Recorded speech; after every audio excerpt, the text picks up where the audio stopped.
2003 में तो इस मदद के बदले यूएसए ने पाकिस्तान को दिए लोन्स में से $1 बिलियन ऐसे ही माफ कर दिए। But Pakistan didn't stop there, क्योंकि मिडिल ईस्ट रीजन में भी पाकिस्तान की बहुत अच्छी पकड़ थी। यूएई के राजा ने पाकिस्तान से उनके आर्मी को ट्रेनिंग देने की मदद मांगी, जिसके बाद अगले कुछ सालों तक पाकिस्तानी सोल्जर्स ने यूएई आर्मी को कमांड किया और यूएई आर्मर ट्रेनिंग स्कूल में ट्रेन किया। इनफैक्ट पाकिस्तान के एयर कमोडोर सादरुद्दीन यूएई एयरफोर्स के पहले एयर स्टाफ चीफ बने। अगले 10 इसके अलावा कुवैत, कतार और बहरीन की मिलिट्री एस्टैब्लिश करने में भी पाकिस्तान का मेजर रोल था। एंड माइंड यू 1970s के अरब वॉर में भी पाकिस्तानी फोर्सेस का मेजर इन्वॉल्वमेंट था, और इस वॉर में कहीं किसी कंट्री के लिए उनके सोल्जर्स टैंक चला रहे थे तो कहीं पर फाइटर जेट्स उड़ा रहे थे। And not just Arab war, middle east countries के बायलैटरल वॉर जैसे कि इराक कुवैत वॉर में भी पाकिस्तानी सोल्जर्स ने कुवैती टैंक बटालियन को चलाया था। Now friends, I totally agree and I know आपके लिए ये सारी चीजें न्यू रहेगी, because I assure you आप में से बहुत ही कम लोग जानते रहोगे कि पाकिस्तान इस लेवल पर जियोपॉलिटिकल इन्फ्लुएंस होल्ड कर रहा था एक टाइम। वही बात जब इंडिया में रेडिकलाइजेशन फैलाने की हो तब पाकिस्तान पीछे नहीं हटा। इसी वजह से अब सऊदी भी स्पेसिफिकली कश्मीर इशू पर पाकिस्तान के लगातार मदद मांगने के बावजूद भी पीछे हट रहा है। पाकिस्तान को 2004 से अकेले यूएस से ही इतनी फॉरेन एड्स हासिल होने के बावजूद भी उनका जीडीपी लगातार 10 साल तक गिरता रहा। बट वहीं टेररिज्म 2004 से एक्सपोनेंशियली ग्रो हो रहा है। और इसीलिए फ्रेंड्स, आज के तारीख में हालत कुछ ऐसी हो गई है कि कल तक जो कंट्री सुपर पावर बनने के ख्वाब बुन रही थी, आज उसकी हालत ये हो गई है कि वो 3 टुकड़ों में बंटने की कगार पर आ गई। पाकिस्तान ने जो फंडिंग। हे गाइस, अस्सलाम वालेकुम, कैसे हैं आप सब? उम्मीद करती हूँ आप सब अच्छे होंगे। आज की जो वीडियो होने वाली है वो है पाकिस्तान ऑलमोस्ट एक सुपर पावर बन चुका था, पर व्हाट वेंट रॉन्ग। तो हम देखते हैं वीडियो इसमें क्या बताया गया कि पाकिस्तान किस तरीके से एक सुपर पावर बन चुका था। तो आज की वीडियो बहुत इंटरेस्टिंग होने वाली है, तो चलिए स्टार्ट करते हैं अपनी वीडियो।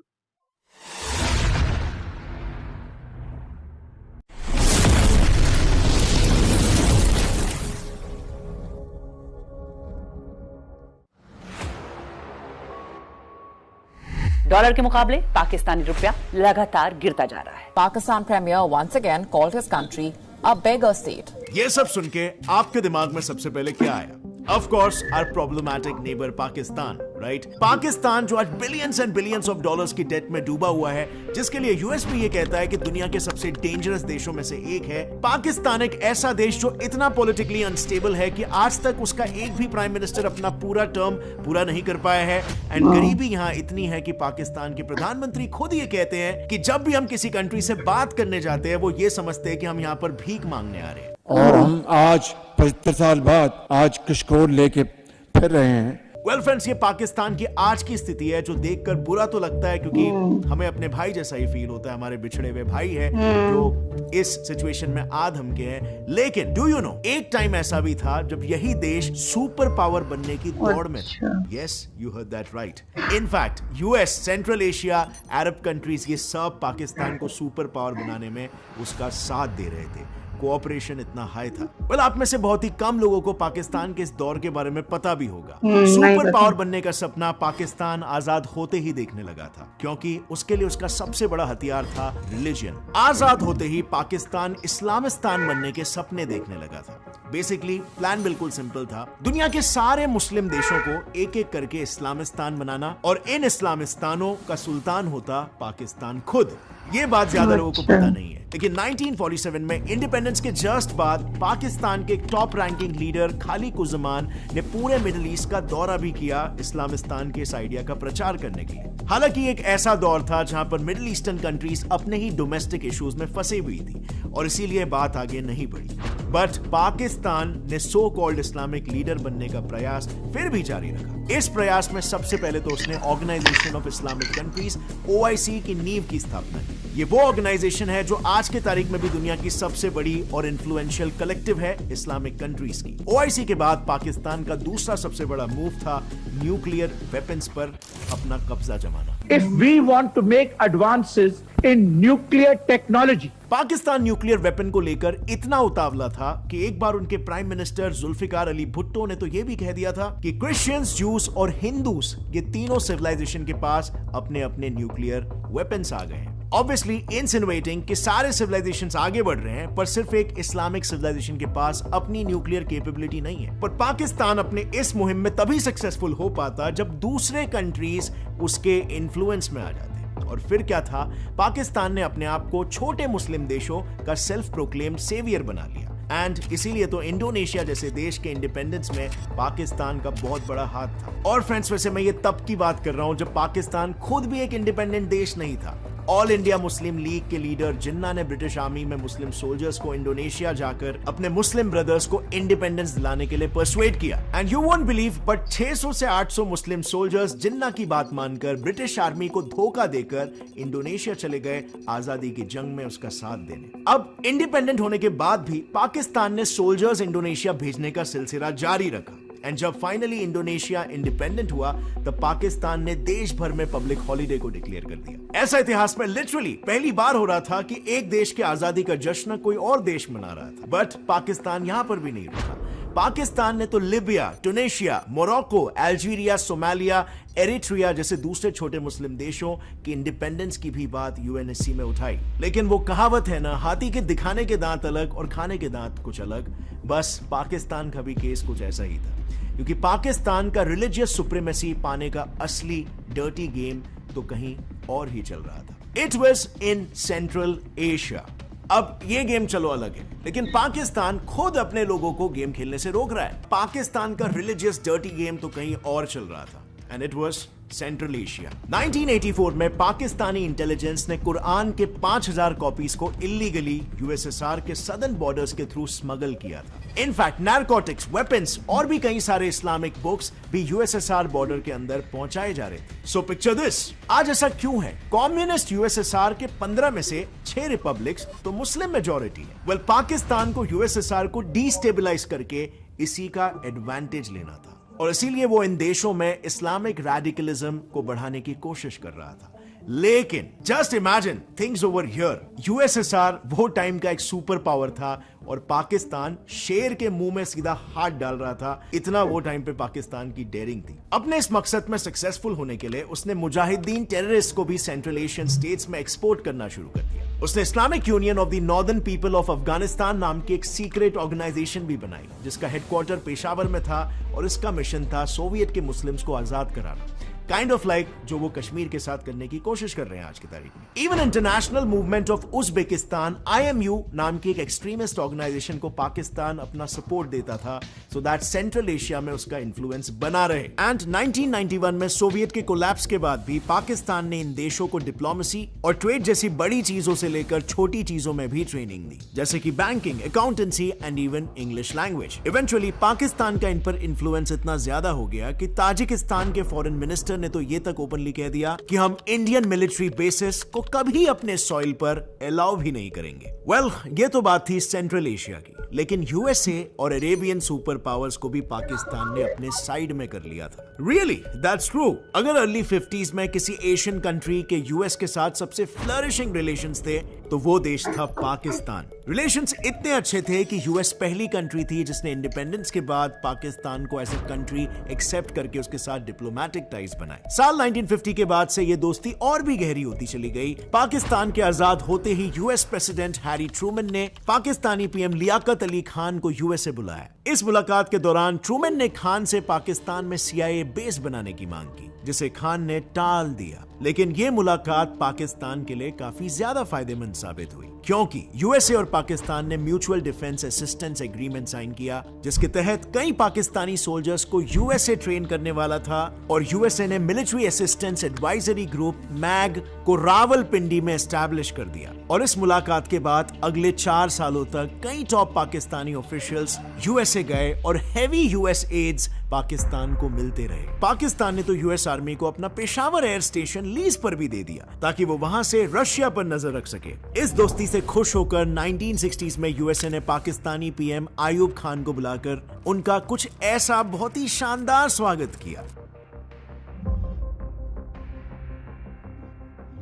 इस मुलाकात के बाद पाकिस्तान की एशिया में पोजीशन इतनी स्ट्रांग हो गई थी कि जुलाई 1971 में यूएसए और चाइना के बीच डिप्लोमेटिक टॉक्स पाकिस्तान ने शुरू करवाए थे। कोल्ड वॉर के दौरान पाकिस्तान यूएस का एक मेजर एलाय बन गया। इन दोनों कंट्रीज में कोऑपरेशन इतना बढ़ गया कि साल 1979 से 1988 के बीच पाकिस्तानी इंटेल एजेंसी आईएसआई और अमेरिकन इंटेल एजेंसी सीआईए ने साथ मिलकर यूएसएसआर के खिलाफ बिलियंस ऑफ डॉलर्स के मिशंस किए और 1987 तक तो पाकिस्तान यूएस से इतना एड ले चुका था कि वो इजराइल के बाद दूसरा सबसे बड़ा एड रिसिपिएंट बन गया था। और ऐसे ही बीतते सालों के साथ पाकिस्तान और अमेरिका की दोस्ती एकदम मजबूत होते जा रही थी। इस दोस्ती का पाकिस्तान को भरपूर फायदा हो रहा था। पाकिस्तान बहुत ही खुलकर यूएसए की मदद ले रहा था। लेकिन फिर साल 2001 में यूएस में 9/11 का आतंकी हमला हुआ। अब इस बार यूएस को पाकिस्तान की मदद की जरूरत थी। वो इस हमले के सूत्रधार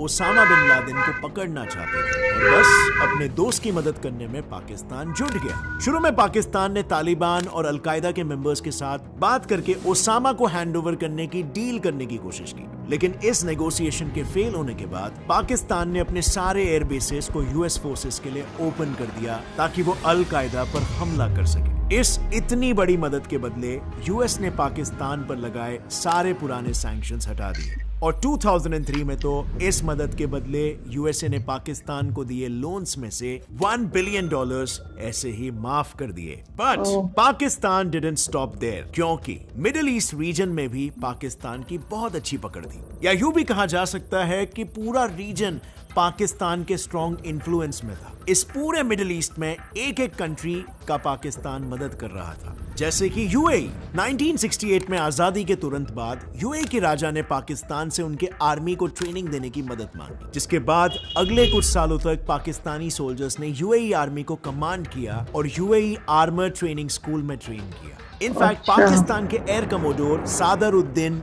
यूएई एयरफोर्स के पहले एयर स्टाफ चीफ बने। अगले 10 सालों तक पाकिस्तान यूएई का स्मॉल आर्म्स सप्लायर रहा और यूएई की तरह ही सऊदी अरेबिया में भी पाकिस्तान का इंपॉर्टेंट रोल रहा। सऊदी के रॉयल एयरफोर्स को खड़ा करने में पाकिस्तान का सबसे बड़ा हाथ था, इतना बड़ा कि सऊदी को अपना पहला जेट पाकिस्तानी सपोर्ट की वजह से मिला था। इनके सऊदी के साथ इतने अच्छे रिलेशंस हो गए थे कि 1998 न्यूक्लियर टेस्ट के वर्ल्ड सैंक्शंस के बाद सऊदी ने पाकिस्तान को डेली के 50,000 बैरल ऑयल फ्री सप्लाई किए।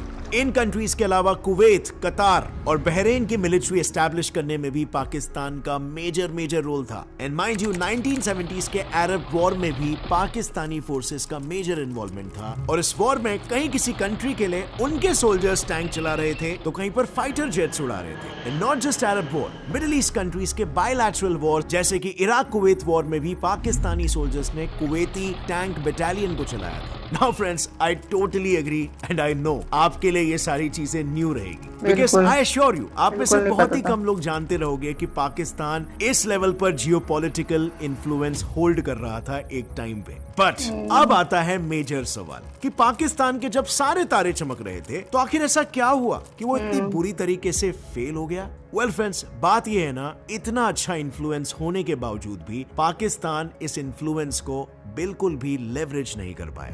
यूएसए, जो कि पाकिस्तान का सबसे बड़ा सपोर्टर हुआ करता था, उसने उसके साथ इतने अच्छे रिलेशंस को खुद डिस्ट्रॉय करके अपने पतन की शुरुआत कर दी। और ये शुरू हुआ 2008 में तालिबान और अलकायदा के साथ अच्छे रिलेशंस मेंटेन करने की होड़ में पाकिस्तान ने इंपॉर्टेंट यूएस मिलिट्री ऑपरेशंस को लीक करना शुरू कर दिया, जिसके रिटेलिएशन में अमेरिकन आर्मी ने 12 पाकिस्तानी सोल्जर्स और 8 तालिबानी सोल्जर्स को एयर स्ट्राइक में मार गिराया। अब अमेरिका के लिए ये एक विश्वासघात की तरह था, एक उस देश से जिसके टुकड़ों पर ही तो वो पल रहा था। लेकिन 2011 में तो पाकिस्तान ने सारी हदें पार कर दी, क्योंकि उन्होंने 9/11 के मास्टरमाइंड बिन लादेन को अपने ही देश में छुपा कर रखा था, जिसे यूएस हर जगह ढूंढ रहा था। इस इंसिडेंट के बाद पाकिस्तान और यूएस के रिलेशंस काफी खराब होते गए। इन इतने अच्छे रिलेशंस को मेंटेन करने की जगह पाकिस्तान बस कश्मीर में इंसर्जेंसीज और टेररिस्ट अटैक्स करवाने में लगा रहा, जिसके लिए उसने बायलैटरल रिलेशंस को इंपॉर्टेंस देने की जगह पर टेरर ऑर्गेनाइजेशंस को इंपॉर्टेंस दिया। सऊदी रिलेशंस में भी पाकिस्तान ने अपना यही स्टैंड अपनाया।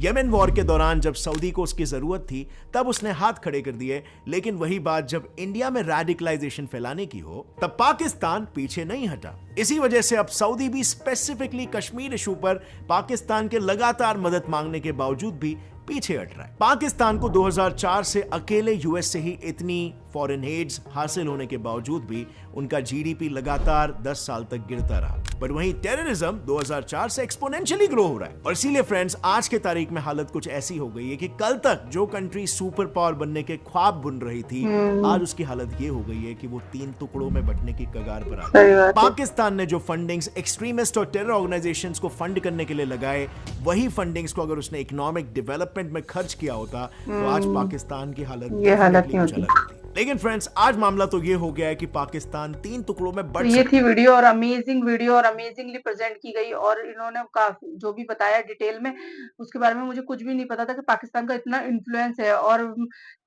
ये तो पता है कि अमेरिका ने स्टार्टिंग से ही साथ दिया है पाकिस्तान का, लेकिन चाहे वो कतर हो, चाहे वो सऊदी हो, चाहे वो अमेरिका हो, इतना इन्फ्लुएंस था पाकिस्तान का कि वहाँ उनकी आर्मी को ट्रेनिंग दी, स्टैब्लिश किया।